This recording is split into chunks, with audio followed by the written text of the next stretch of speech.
So that brings us to our next topic, which anyone who knows me knows I have stopped responding on Twitter because I was ready to have this conversation here. Little Mermaid, that casting came out, what was it, Tuesday or Wednesday, of Hal Bailey being cast as the Little Mermaid. I'm for it. Instantly the backlash started.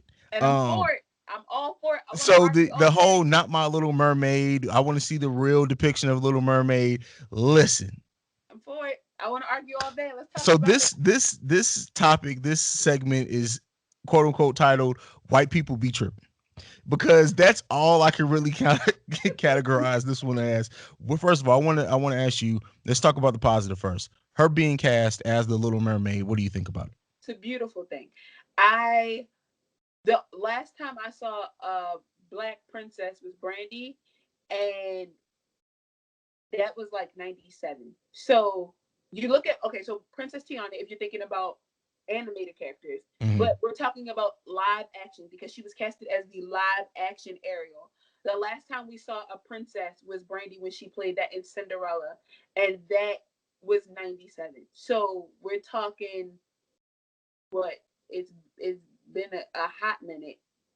We don't have that. Like as a little girl, you grow up and we didn't even pay attention to race, to be honest, until you get to a certain point where you realize that everybody is all the same shade. And you're like, hold up, this doesn't look right. They don't, not that it doesn't look right, but they don't look like me.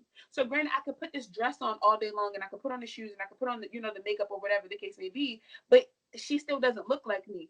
This young woman is coming into this role looking like a black woman. That gives me so much more, not just comfort, but so much more confidence in the fact as though it's possible. Now, granted, she's a mermaid, so she's a mythical creature, people, but it gives me hope. Like, listen, if Ariel can have, because I don't know if everybody's seen the picture, she has red dreadlocks. Like, Yes, I was just it about to talk don't about get, it doesn't get any better than that. Like, listen, she's getting ready to kill this role. She's talented. She's overly qualified for it. She's getting ready to get it. She's getting ready to sing her heart out, and she's getting ready to do what she does best, and that is be this young woman. She's on grownish. Even then, she kills it in what she does. She guest starred on Dear White People. She killed it on that. She sings like no other. You listen. This is probably one of the best things Disney has ever done. I don't care why they did it. I don't care who was in the meeting. I just know whoever brought it up. That man needs a race. That man or woman needs a race.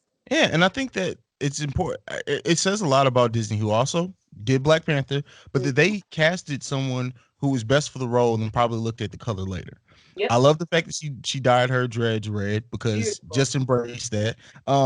But Little Mermaid, what her voice is supposed to completely enchant a man, and Yep. she has that voice, Her voice is and her beautiful. energy. Like I've never been in the same room as her, clearly, but even like the she has like this air of just epicness. Is that even a Yeah. word? No, Like you're right though. it's ethereal. Like it's honestly like there's something about her, and her being cast as this role is perfect. And I think that the backlash from it, Disney doesn't care about your backlash. Hell no. Um and I and when people don't understand, I when they talk about not my Little Mermaid, I think they don't understand the importance of representation in movies like this because Yeah. they're white. They have representation in almost every film or Everything. everything that they see.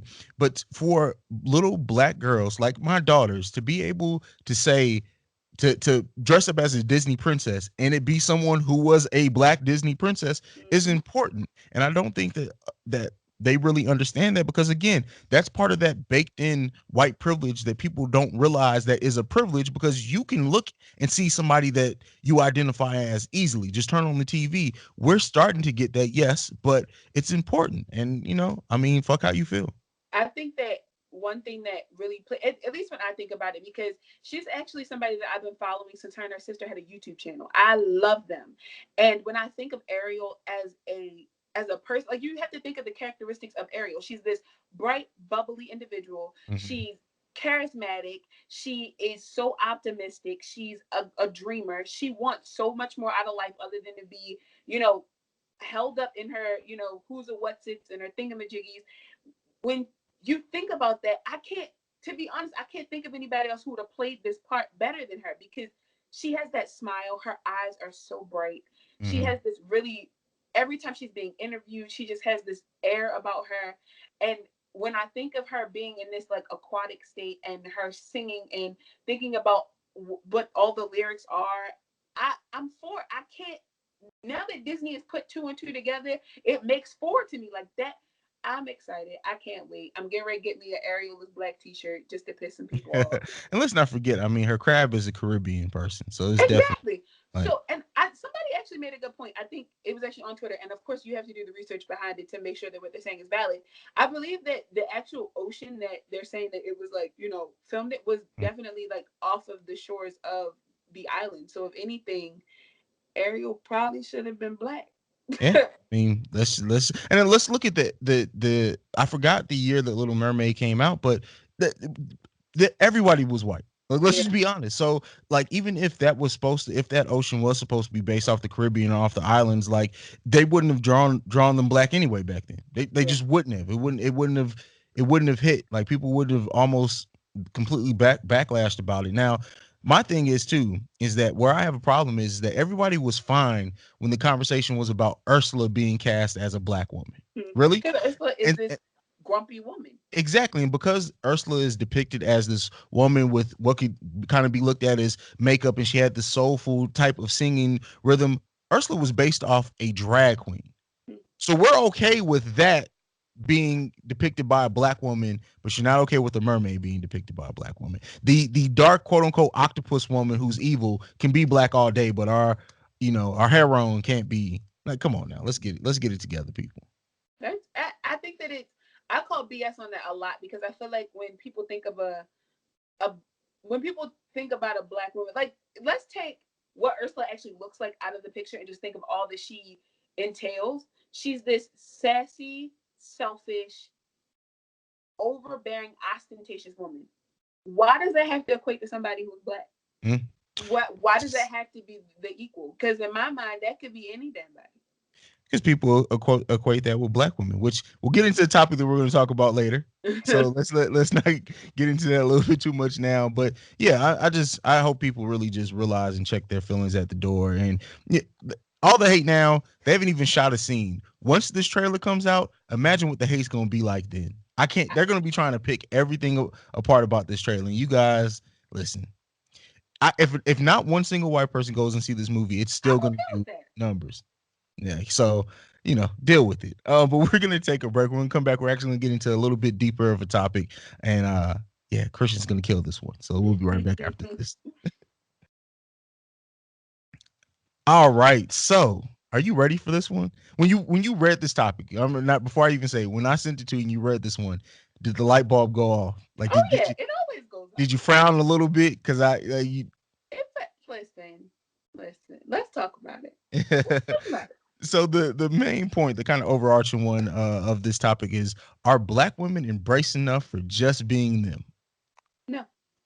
No, No. no, and it's something that I, as a black woman, it's something that irritates my spirit because I'm so much more than what people fake me out to be. I'm a black woman. On top of everything, because I am the spiritual being, my hair grows up towards the sun. The sun powers my skin. I'm dope as hell. Super intelligent, bold, brash. I don't care, but I'm also this empathetic, sympathetic, nurturing, loving, caring individual. And there are a lot of black women who are just like me. So no, yes, I have an attitude every now and then, but it's after you provoke me. I don't walk around with an attitude all day long. My face is scrunched up because this is my face. Like, why do I have to smile all day long? But in the moments when I am smiling, you think I'm high off something, or it's a man doing it, or that, like, I just don't have a reason to be happy. Like, fuck, I woke up this morning. Like, I don't have any other reason other than be happy. We don't get the recognition that we deserve as just being black women, as who we are, because no, who really knows who we are other than us? And then when they show us or we're depicted as these people, we are either one of the two. We're either like, really peaceful and, really like Mother Earth, or it's like, nah, like we just, angry auntie, or we're this angry mom. Yeah, And I don't like that. I called it this: is that black women are either usually categorized as being Medea or Erica Badu.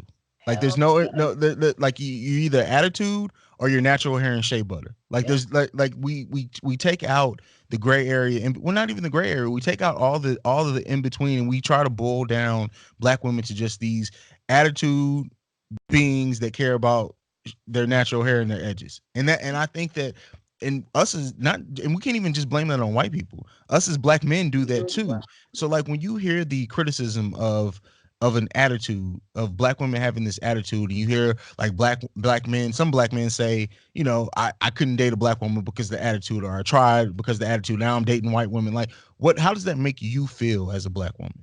Makes me feel like people don't try hard enough to get to know us as black women, and that we're cast solely by like either their first reading of us. Like it's in the introductory, you already have a pre-connotated notion of who you think I am. So you're not even taking the time to get to know me. And then when you do get to know me, it's like it's some kind of shock. And that in itself bothers me. Why are you surprised that I am this person? I think that first of all, I am set aside from black women because I am something totally different, because I am them chakras like that. It don't get no better. I am Medea and Erica Badu encompassed into one. Like that's who I am. But I feel like that's a lot of black women in general. It's kind of like we have to choose sometimes. In the whole instance of black men not dating black women because we have an attitude, you got to think about why we have attitudes. Like, so we got to carry a lot. We carry a lot on our shoulders. We carry a lot on our backs. We carry a lot on our hearts and in our heads. Within our womb, there's so much that goes on with us. There are going to be times when we have these attitudes, but we have to fight for so much recognition. We have to fight to be loved. We have to fight to deserve, and it should just be things that are gifted to us based off of who we are, like talent, beings. And I call BS on it a lot, because when at any point are you guys, or not you guys, but in general, when are people going to start seeing us for who we are as individuals instead of looking at us for who we are depicted as? We don't get the opportunity to have that because people already, again, have this pre-connotated notion of who we are. And I personally don't know how to shake that, because I'm going to be who I am just off rip. And I think every black woman is that. It's just that at a point, sometimes you just get tired of like fighting with it and just being like, all right, well, however you feel is how you feel, but that's not going to change me. I'm just going to rock with me.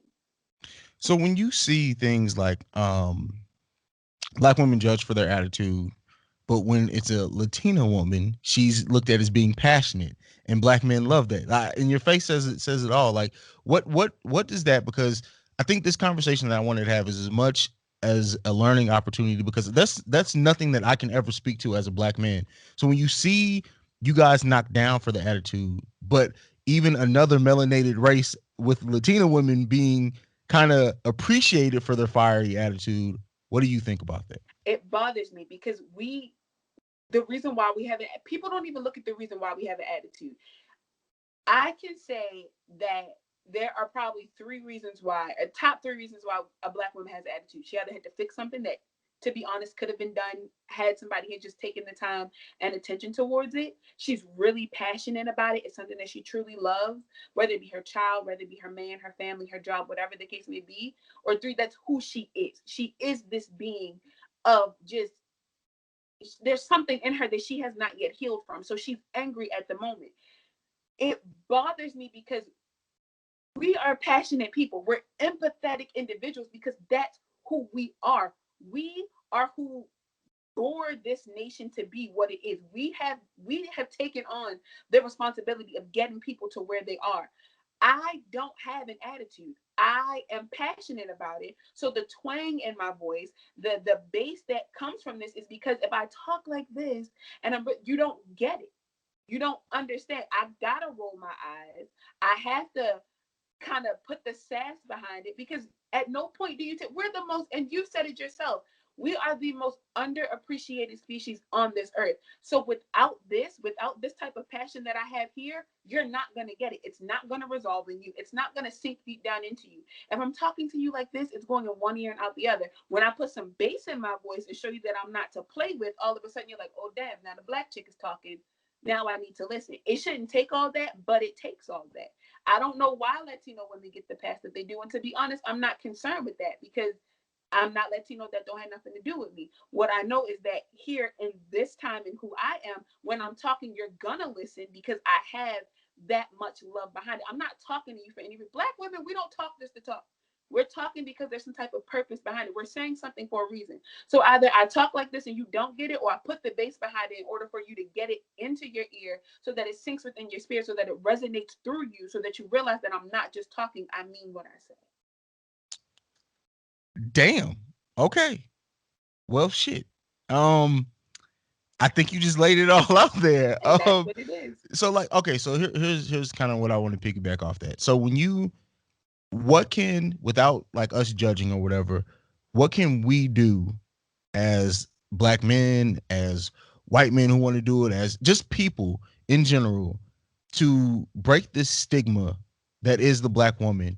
What can we do? When I'm talking, I need you to hear me, which means that in the middle of me talking, if you don't understand something, like put a pin in it, but then ask me about it afterwards, and don't just assume it's because I had an attitude. Or if I say something to you, let me know, hey, so I hear what you say. I'm just trying to make sure that I understand it. Comprehend what I'm saying. The comprehension behind it is lost. People have started to respect it more, that's fine.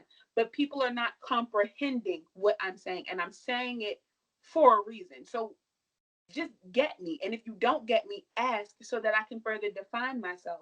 And after I've said it, let's say somebody comes to you like, damn, she got an attitude. It's like, no, she doesn't have an attitude. This is what she's saying. This is why she feels the way that it does.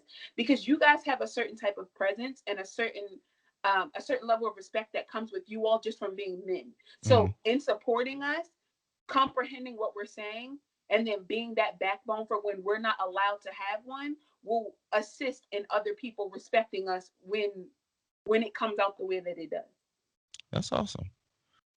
So as a black woman who's like in this creative space now, as your platform continues to grow and everything, who are some of the peers that you look at, that you see that are being respected in this industry? And I think that Empress Nick recently talked about it on an episode of Keeping It 100, how like her trying to get the pod connection together, she kind of sees men not take it as seriously because it's just a woman doing it and not a man being Yeah. there with her.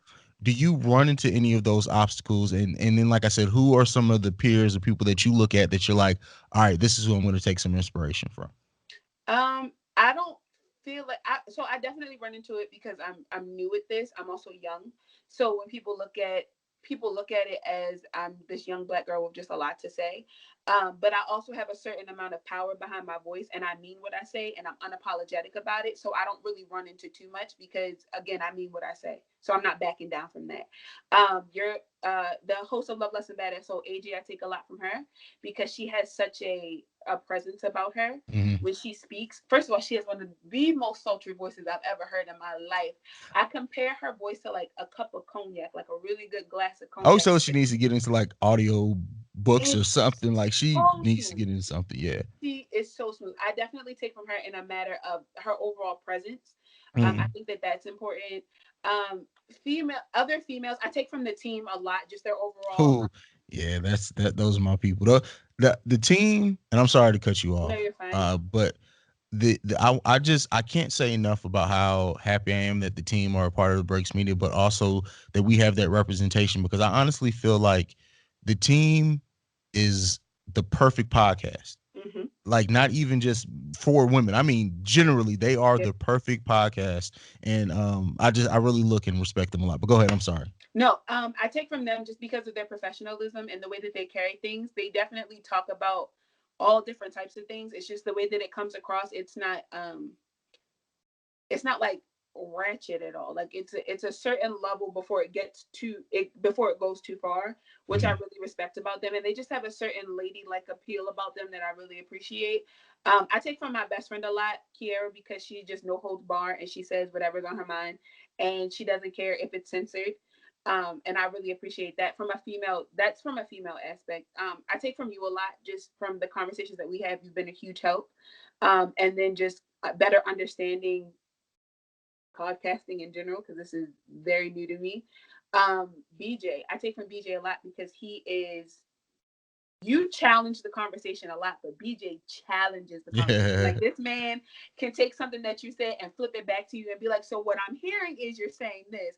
So it's gotta stem from this. And it's like, bruh, I didn't ask you to like run my life past me right now, but you get it. So I'm gonna feed past it. And that is my kindred spirit. Like that was my brother in a past life. I don't know where we fought together, but I know that like that's somebody who I truly respect and I hold to a high regard. There's actually a podcast out of Baltimore called Throw the Whole Podcast Away. I take from them, and just being from Baltimore, like sometimes the terminology that I use, I Mhm. know that some people might not get, but that's who I am. Like I'm Baltimore, so I'm okay with that. So I take from them, and then just the more that I start to listen to podcasts, the more I start to take from it. Every podcast that I listen to, I learn from. But those are just kind of like the top ones that when I take it, I'm actually writing notes and I'm feeding from it so that I can better feed into myself in order to be better at this. Okay, that's what's up. Um, so another thing that I want to talk about, kind of on this topic of Black women being embraced, with you doing all the things, the motivational things, and everything that you're doing, give me, if you have one, an example of when you face backlash from a man who kind of more so where you could tell that it was just the fact that a woman was saying something to him or giving that advice more so than it was the advice itself. I have a follower on Instagram. I post motivational minutes every morning. And recently I was talking about the fact that you can support a person through the rising action of their life, through the climax, and then through the falling action until they get to the resolution. But there are times where a person is at the rising action, will get to the climax, and then get back down to the rising action and stay in that same setting because they don't want to put the work in. This man was so adamant on being like, well, you don't even have like 1,000 followers, sis. So like, what are you talking about? Or, like, how can you tell me how much work I'm putting in if you don't see me, fully to the end? You don't know my struggle. You don't, and it's like, first of all, sir, um, you got to understand that I'm not here to judge anybody, but two, I can tell when a person is working to their full potential. And I know that it was different coming from me because this man will post all day long about a man saying the same thing. Like, you got to Mm-hmm. put the work in, you got to push, you got to do this, you got to do that. So it was because it was coming from me and because he doesn't see me in a certain position that I guess can be respected. He took it a certain type of way. I'm never disrespectful about it, but I'm definitely going to tell you about yourself. I am who I am for a reason, and I'm in the position that I'm in for a reason. And I don't care about a follower count. I don't care about those matters. I know that when a person puts the work in, it shows. And I, again, I can only say what I'm gonna say, and the reason why I say it the way that I do is because I'm held to a certain regard in this. I know what it's like to not work hard for something. So I had to kind of give him my life lesson within like 5 minutes of conversation for him to understand like any other man can tell you that you're not putting the work in and that you respect it. For me as a black woman to tell you that you're not putting enough work in really should be something that you pay a bit more attention to because that black man might only be holding you to a certain standard when me as a woman to see that you're not putting that amount of work in might mean that you might never be ready to be in the position that you're searching for because I see a lot with him. So I had to kind of bring him back down for a second because he put himself on a pedestal that he did not deserve. Okay. That's what's up. And I love the fact that you were able to put him in that place with still being respectful. Oh yeah. Because I think that messes people up heads even more when because they expect for you to kind of clap back, but when you give it to them in a still respectful manner, it's like, all right, well, I ain't got nothing to say. Let me just shut up. And that's Uh, what it is. and so that brings me to the very last thing that I want to talk to you about is how do you think a black woman can be everything that she is, so whether that be intellectual, sexual, motivational, prideful, have self doubt, have insecurities, but still remain ladylike. What do you think goes into that?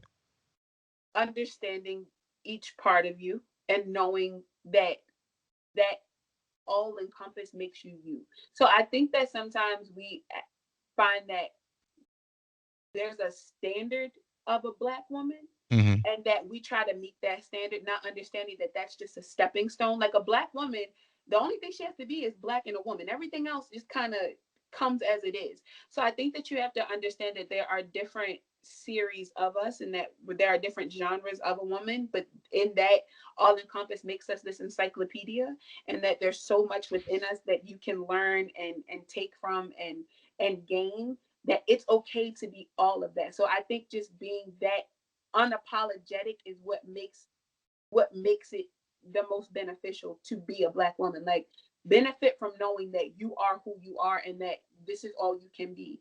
And being black is just an added portion of that. Like, being black is amazing, but to be black and sexual, to be black and intellectual, to be black and like that's the gold to the goal. So to just be that and just understand that you are who you are for a reason, and just love you, live you, and life you just overall. And so you would say that it's important for anybody, but I know Yeah. we're kind of. And the thing is too is I want to keep this focus because it's easy to turn the conversation and just say anybody should. But this is to uplift Black women, so we're gonna stay focused on our sisters here. Yeah. So it's important for Black women to embrace every side of them. I need you. I need those words to come out of your mouth because Listen, I think people need to hear that. be who you be. And that is something that I tell people, and it's grammatically incorrect, but it's be who you be. I could tell you all day long who I am. And who I am means that this is who I am at this point, which means this could change at any time. Who I be means that this is permanent. I be this, nothing is going to change. When I wake up in the morning, this is who I am. At no point in your life should you ever change who you are, other than the fact that you decide to change who you are. But when you wake up every morning and you know that you are to a certain standard that you are comfortable with, never change that for anybody. Live you unapologetically, because in you is something special and nobody can be you better than you. So when you wake up in the morning and your hair is kinky, when you wake up in the morning and your breasts are, fuller than any other woman, when your hips are wider, when you're feeling like your waist beads. I wake up every morning, my waist beads are tangled, my hair is a little bit nappy, I got a little bit of drool, but this is who I am. I am this black woman, and this is who I be. And I'm not changing that for not a man, not my child, because I'm no good to these people until I'm good to myself. And in order for me to understand me being good to myself, I have to understand my strength, and my strength starts at my foundation. And in being a black woman, the first foundation that we have is that we come from other black women. So be who you be. Know your lineage. Know that that's who you are. Be who you be and get in touch with you. And know that overall, it is okay to be you. It's okay to have your attitude. It's okay to have that twang. It's okay to have that walk, that talk. It's okay to have your hair kinky. It's not unprofessional. Sis, be who you be and be you unapologetically. Woo! Point blank, period. Woo! That's it. The mic's on fire. We're done for today. That's it. Christian, I want to thank you. I honestly, no hyperbole, no cap. This is probably one of the best conversations to ever happen on the Awakened Soul. And I want to thank you for being able to have this with me. I want to thank you for showing up. I want to just thank you for just being here, being able to talk about these things and not being afraid, holding back at all. So thank you for Not that. never, not never. I appreciate you, King, for who you are and everything that you do for the culture. Because you make shit shake. I try. I do what I can do when I can do it. You know how that goes. But tell the people where they can find you so they can get their motivational minutes, where they can get their chakras aligned, and they can also get some shit talk. So go ahead and tell the people where they can Listen, find you. listen. Every Monday and Wednesday at 7:30, you can catch me with Kiara J Monet on Periscope, which is BF Talking Shit One, and then on YouTube at Best Friends Talking Shit. Every Monday is something more so like emotional, but every Wednesday is something sex positive. You're either gonna learn something or we're gonna make you real uncomfortable. And then you can catch me every morning on Twitter or Instagram for your motivational minute at Dim Chakras, DMCHAKRAS. And they're both podcasts as well. So Best Friends Talking Shit and then Dim Chakras. And if you need your chakras aligned, you just gotta DM me, because I gotta figure out what's going on with you first to figure out what's hyperactive or hypoactive. But we could get you together. Well, that's it. Everyone check this out. Check her out. That's it. We're signing off for tonight. Peace.